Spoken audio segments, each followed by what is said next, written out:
O soldado do esquadrão turco subiu a montanha sentindo o esforço de carregar as armas pesadas. As pernas exaustas quase escorregavam, fazendo-o olhar para o chão. Ele mal percebeu que logo acima o curdo aguardava atrás das rochas. O homem de tocaia se levantou e os dois se encararam por uma fração de segundo. Um hesitou, surpreso, assistindo então como o dedo do outro se fechava no gatilho da K, cumprimentando a chegada do turco ao pico com o presente pesado que saía em modo automático do cano fumegante. Nem bem uma vida se esvaía, o curdo se virou, retirando do outro soldado a oportunidade do próximo fôlego na subida pesada. O combatente escondeu-se de novo entre as rochas para recarregar. Havia mais inimigos lá embaixo e ele precisava os enfrentar. Ele sabia que estava cercado e a batalha não acabaria tão cedo.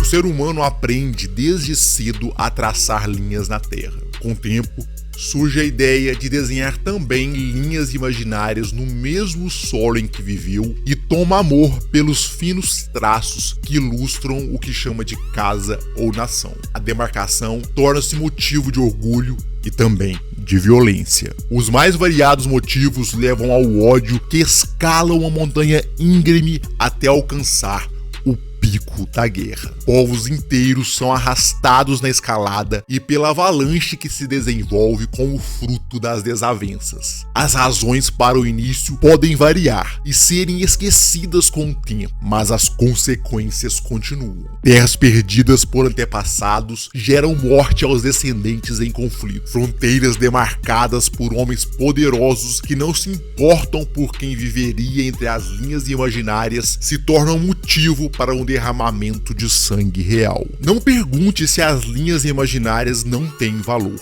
Elas são parte da definição de um povo. Parte de uma identidade que se desenha como a língua, a cultura, seus direitos, sua liberdade. Talvez a pergunta melhor sejam os limites envolvidos nessas disputas. Para quem está longe, bem guardado dentro de seus próprios traços, faz com frequência as perguntas erradas sobre o motivo de turcos, curdos, sírios, iraquianos, yazid e outros povos ainda avermelharem com vidas a terra em que vivem. Os curdos possuem uma longa história em terras hoje declaradas como parte da Síria, Irã, Iraque e Turquia. Todas as tentativas de se tornarem um estado independente falharam ainda no século XX. Após a Primeira Guerra Mundial, receberam a promessa de terras delimitadas. O Tratado de Sèvres dissolvia o Império Otomano e propunha a criação de um governo turco autônomo. A promessa foi tão vã quanto desenhar as linhas nas dunas do deserto. O governo turco, recém-formado, se opôs e as linhas traçadas pelos homens espalharam os curdos por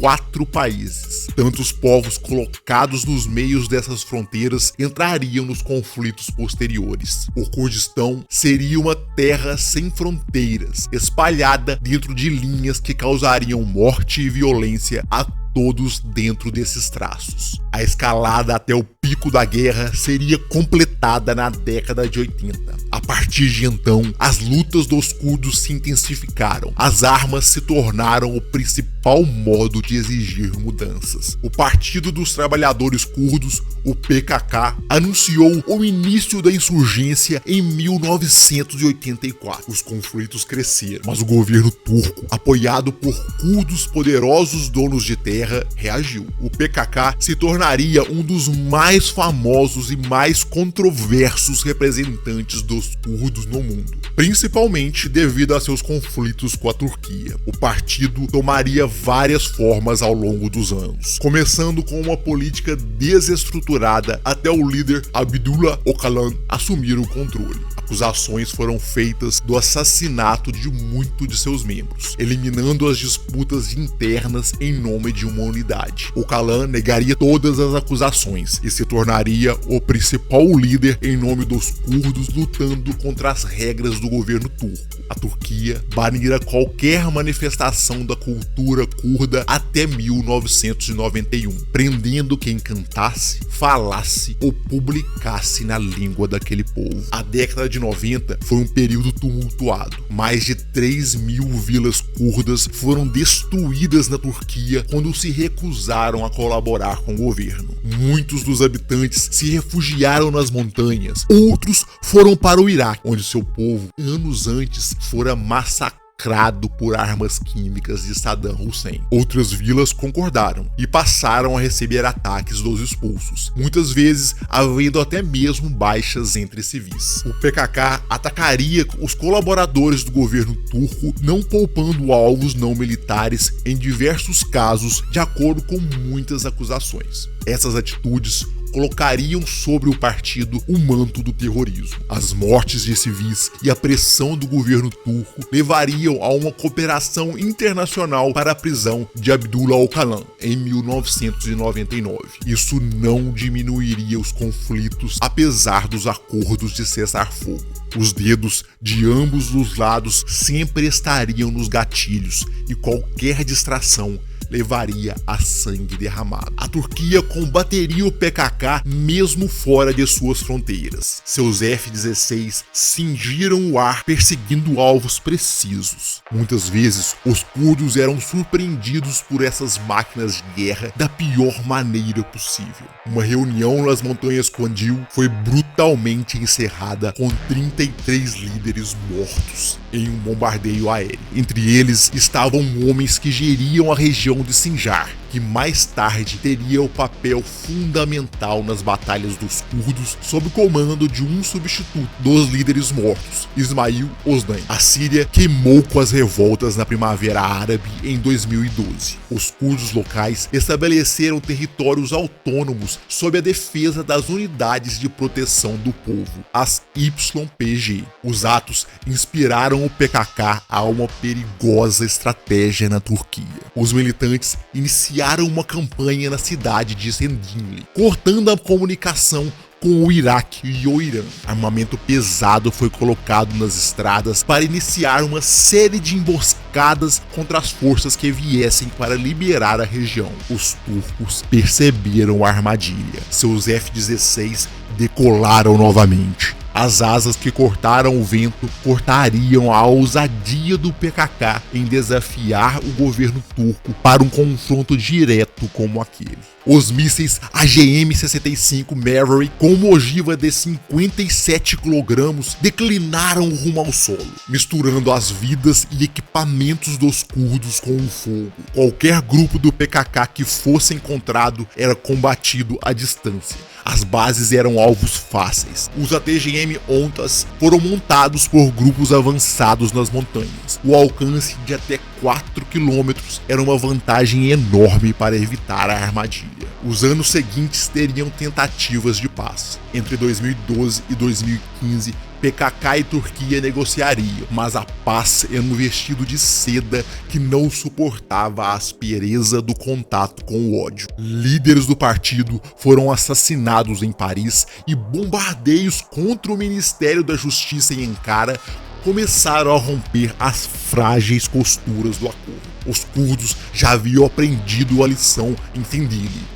O enfrentamento direto seria evitado. Passaram a emboscar as forças inimigas nas estradas. Caminhões militares que transitavam sozinhos tornaram-se alvos. O veículo diminuiu a velocidade nas curvas, dando início aos primeiros disparos. O motorista atingido perdeu o controle e os combatentes avançaram contra os soldados. Relampejaram incessantemente, suprimindo qualquer tentativa de defesa. O transporte não era proteção para nenhum dos projéteis, servindo apenas de túmulo para os soldados turcos. Os membros do PKK voltaram para as montanhas logo após o ataque relâmpago. O exército turco sabia onde eles estavam. Precisavam se vingar dos problemas causados. Enviaram seus soldados para atacar os esconderijos nos picos. Os militares precisavam fazer uma subida íngreme para enfrentar um inimigo sagaz. Entrincheirados, os combatentes adversários sabiam como esperar. 2 deles, em especial, tinham ciência de que estavam cercados pelo pequeno esquadrão que avançava a montanha acima.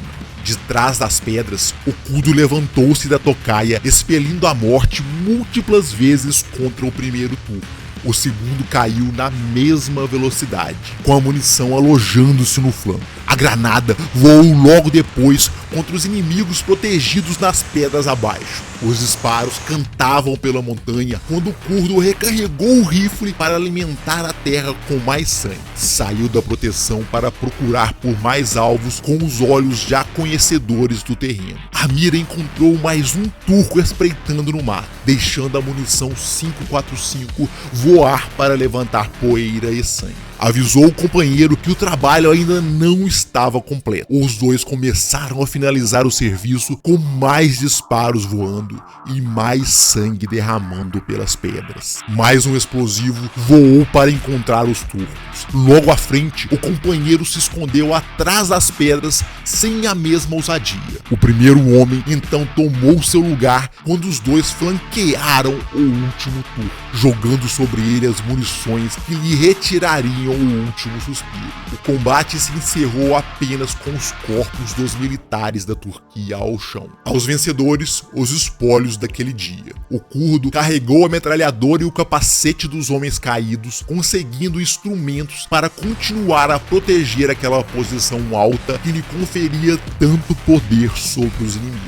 Os turcos tinham armas avançadas e tropas treinadas. No entanto, ao enfrentar os curdos, sofriam com a dificuldade de encontrar os guerrilheiros nos terrenos difíceis que formavam os campos de batalha. Os conflitos ainda continuariam, mas durante esse período, os curdos ainda enfrentariam outro inimigo. Parte da nação curda estava no Iraque, onde conseguiram direitos e independência. As tropas curdas Peshmerga estiveram junto do exército iraquiano para enfrentar o mal que se alimentou do ódio plantado no deserto e se espalhou pelas areias. O Estado Islâmico, o Daesh, crescia profusamente no meio do caos. Havia sido alimentado pelo desastre provocado pelos americanos no Iraque. Os curdos ainda acusavam a Turquia de, em certo momento, ter alimentado o dragão que consumia com fogo qualquer um que não se submetesse à sua visão do islamismo. A Turquia acusava os curdos de muitas vezes usarem as práticas do Daesh, inclusive colocando crianças como soldados. Entre aqueles que se recusavam a se submeter ao Islã do Estado Islâmico estavam os Yazid, um povo cujas crenças diferem da religião de Maomé. Acreditam em um Deus que criou o mundo e deixou para a sua primeira emanação,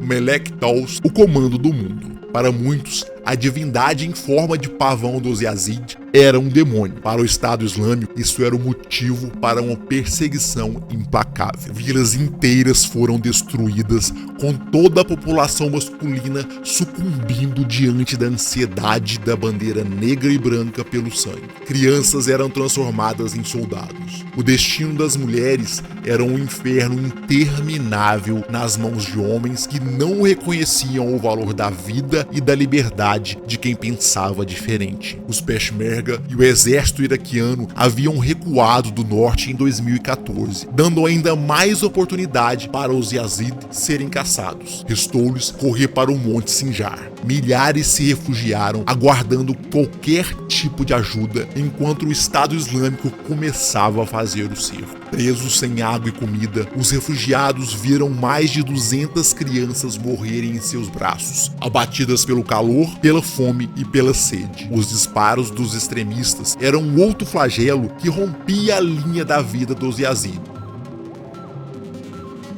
Forças norte-americanas e iraquianas iniciaram ajuda com alimentos e água sendo enviados pelas montanhas. Helicópteros tentavam buscar os refugiados. O PKK e a YPJ marcharam sob o comando do líder curdo da província, Ismail Ozdem. As mesmas táticas de guerrilha contra os turcos também fizeram parte das batalhas. Tanques de abastecimento do Estado Islâmico eram visados. Os mísseis guiados começaram as viagens para acabar com os combustíveis inimigos. Os snipers se esconderam nas montanhas para uma vingança quase silenciosa contra o mal do deserto. As forças seguintes avançaram para buscar as almas do Estado Islâmico. Homens corriam ao lado de companheiros que provavelmente não estariam entre eles à noite. Os estampidos no meio da proteção escassa das árvores eram um terror claro para todos que brandiam as armas. Eles se abaixavam em conjunto para se levantarem quando a próxima ordem surgia para continuarem rumo aos inimigos. Homens e mulheres estavam juntos nos combates. A YPJ, as unidades femininas, eram parte do medo do Estado Islâmico. Seus soldados nunca queriam se tornar vítimas das combatentes que sorriam nas emboscadas nas estradas, simplesmente aguardando a passagem dos inimigos. O gatilho apertado pelos dedos finos e delicados impulsionava a morte com a mesma vontade e precisão do que os dígitos brutos dos homens. Soldados do Estado Islâmico caíam nas ruas de terra, tornando-se vítimas daquelas a quem procuravam transformar a vida em um inferno. O Daesh contra-atacava. Mesmo cercado pelo PKK, YPJ e pelos Peshmerga que chegavam mais ao sul, usavam a TGL de 73mm para disparos precisos contra as bases dos curdos. As explosões sucessivas destruíam as construções antigas. Os homens colocados em fuga precisavam se preparar em novas bases. Aquela era uma guerra de ferocidade diferenciada. Era um ódio pessoal e intenso que atraía os homens um contra os outros e estava nas orações entoadas com as mãos erguidas. Os ATGM voavam contra as bases para explodir inimigos, mas era apenas uma das armas cuja distância não fornecia a realidade do que se passava nos corações endurecidos no deserto. Os bombardeios eram com certeza aterrorizantes de uma maneira inegável, mas o horror pessoal dos combates próximos era o que expressava melhor o sentimento que fervia no sangue daqueles homens. A corrida desesperada para matar permitia que os gemidos dos inimigos lavassem os ouvidos com o prazer odioso de eliminar um oponente no meio do tiroteio. As AKs vibraram com a mesma frequência que os gritos de guerra e os sentimentos. A menos de 1 metro de distância um dos outros, os combatentes dispensaram a munição que levantou poeira. Quando a bandeira do Estado Islâmico era levantada em uma das bases, os parentes e amigos de qualquer curdo podiam esperar apenas o pior. O Daesh reunia novamente seus homens em suas orações. As ordens eram dadas antes de subirem em veículos improvisados para começarem uma corrida pelas areias. A munição vencia a velocidade dos carros disparada para as pequenas bases montadas pelos curdos e iraquianos. Eles atiravam de volta, transformando muitos daqueles ataques em um festival de mártires. A violência do Estado Islâmico catalisou a união de muitos grupos. Soldados treinados pelos americanos e as forças democráticas da Síria, a SDF, se juntaram à batalha. Os curdos se viram aliados a homens que recebiam o apoio de helicópteros Apache que dispararam contra os extremistas dentro das cidades dominadas. Os avanços eram feitos com o que havia disponível. Maquinário pesado de construção era usado como proteção para homens dispararem com rifles e RPG. Os combates foram bem sucedidos. Tantas forças em conjunto conseguiram criar rotas de fuga para os Yazid. A conexão entre os frontes permitiu que as forças Peshmerga se tornassem dominantes mais uma vez no Sinjar. Os curdos do PKK comemoraram, mas os combates ainda estavam longe de acabar. A Síria e o Iraque seriam um dos principais palcos das batalhas entre a Turquia e os curdos. As desavenças entrariam em uma nova escala que agradaria apenas a morte e quem quer que negociasse armas com qualquer um dos lados. Os turcos sabiam onde os curdos se escondiam, mas tinham o problema de muitas vezes conseguirem os alcançar. Um mero descuido era o suficiente para a tecnologia da Turquia levar à morte para uma visita aos curdos. Ismail Ozdem, que participou da batalha contra o Estado Islâmico, era considerado terrorista na Turquia. Já havia sido preso na Alemanha pelo mesmo motivo, ser uma das figuras influentes do PKK. Em 2018, foi atender a um memorial ao massacre dos Yazid em Sinjar, o mesmo que ele ajudara a impedir que continuasse. Sem saber, seu telefone foi rastreado e seus movimentos seguidos por um drone. Assim que a permissão foi dada pelo governo iraquiano, o F-16 se colocou em posição para ataque naquelas terras. A primeira bomba caiu sobre o carro blindado, mas não teve o efeito esperado. O motorista acelerou tentando fugir. No entanto,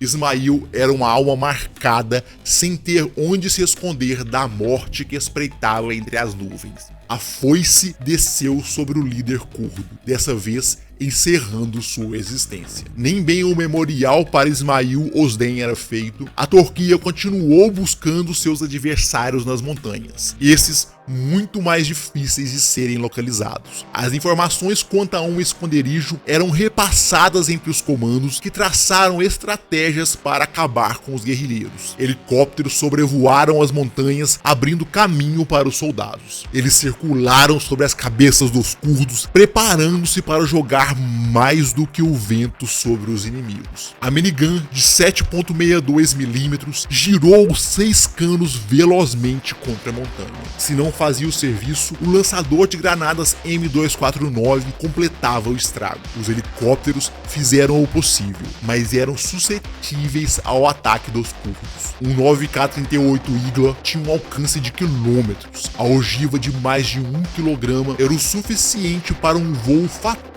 contra o helicóptero Cobra, causando a morte dos 2 membros da tripulação. Isso forçava os soldados a adotarem uma segunda estratégia. Subiram as montanhas em uma distância de quilômetros e colocaram os ATGM em posição. A tarefa seguinte era fazer os mísseis trovejarem entre as rochas. O esquadrão mais próximo aproximou dos túneis curdos. Um RPG bem apontado servia para afastar os guerrilheiros das entradas. Com o sniper observando, os soldados começaram a cuidadosa progressão para os encontros fatais. O escudo balístico e a pistola abriram caminho. Na ausência dos curdos nas entradas, os homens prepararam as granadas. A explosão tinha apenas 2 direções para se expandir. Os turcos aguardaram em segurança. No outro lado, os curdos tiram os tímpanos estourarem na onda de energia dentro dos túneis. As batalhas violentas sempre acabavam com vidas perdidas na escuridão. Os disparos estouraram dentro dos ouvidos num ambiente levemente iluminado apenas pela chama da morte saindo dos canos. Ao final, os turcos comemoraram o ganho de mais uma posição, mostrando o arsenal que fora conquistado. Mas os guerrilheiros surgiam novamente. As montanhas eram um reduto vasto demais para serem plenamente conquistadas. Os combates começaram com emboscadas duras nas montanhas. Aguardavam a primeira patrulha para correr contra os inimigos.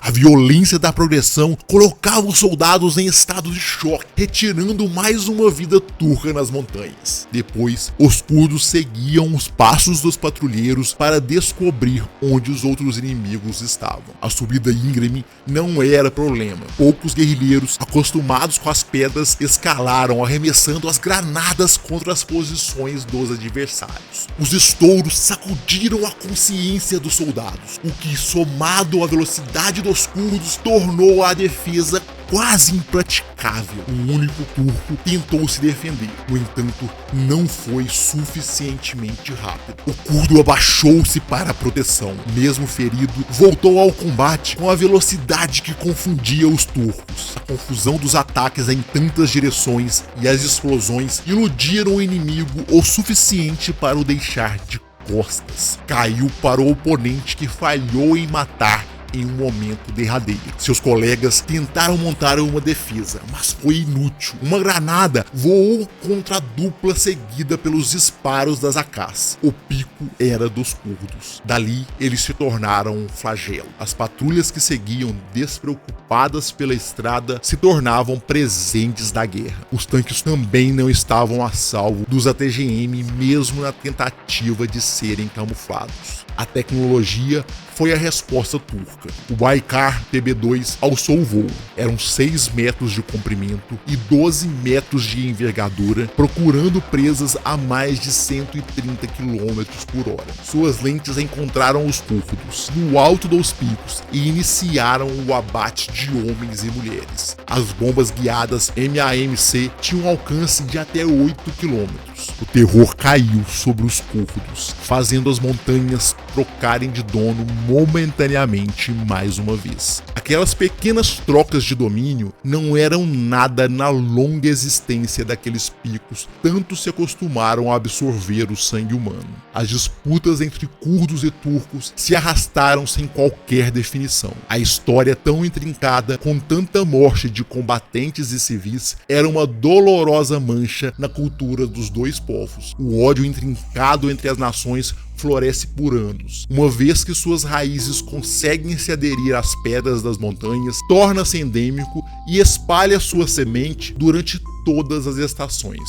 Muitos pensam ter o remédio para a praga plantada, mas é difícil realmente testar aquele medicamento que funciona. O ódio é resistente e os problemas que causa fazem as pessoas muitas vezes se distraírem ao trocarem acusações sobre quem plantou a praga, ao invés da responsabilidade de quem o deveria sanar. Mas nunca é fácil. Só é fácil para quem julga de longe na segurança do lar.